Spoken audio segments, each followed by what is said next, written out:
Уақыт ол ешқашан тоқтамайды. Бірақ әр адамның жүрегінде мәңгі сақталатын мекен бар. Ол өзінің туған ауылы. Балалықтың бал дәмі қалған, самал желі жанды тербеген, әр көшесі естелікке толы алтын бесік.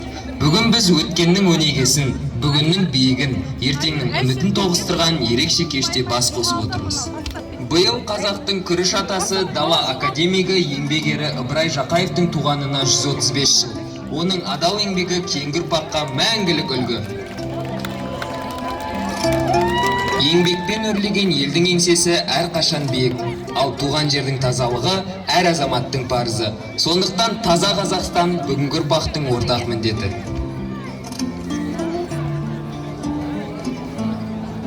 Тәртіп бар жерде тыныштық, заң бар жерде әділдік салтанат құрады. Заң мен тәртіп қағидаты қоғамымыздың берік негізі. Ол осының барлығының алтын арқауы тәуелсіз еліміздің конституциясы. Ол әр азаматтың құқығы мен бостандығының кепілі, бірлігіміздің тұғыры. Өткенді құрметтеген ұрпақтың болашағы жарқын. Ал бүгін ауылымызға ерекше тоқтағымыз келіп отыр. Бестам бұл қасиетті топырақ. Бестам бұл дарынды ұл мен ұлағатты қызы түлеткен алтын бесік. Осы ауылдан қазақ ән өнерінің көгінде қалықтаған жезтаңдай әнші Әбіләш Абуов шыққан.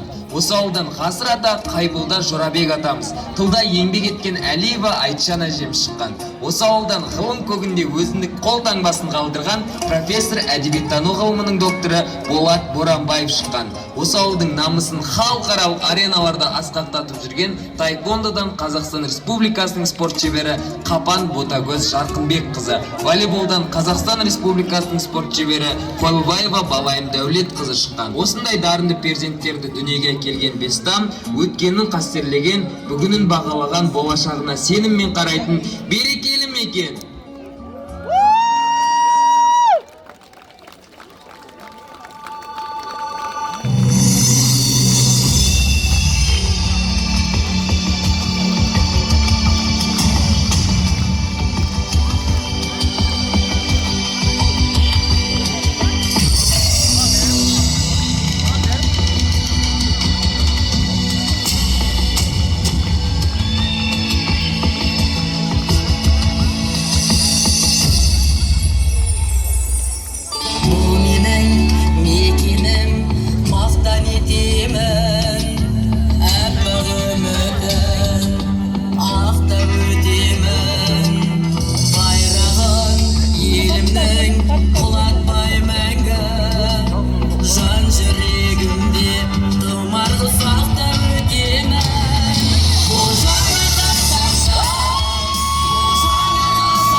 Қазақстан, көрінде қырандай самғаған.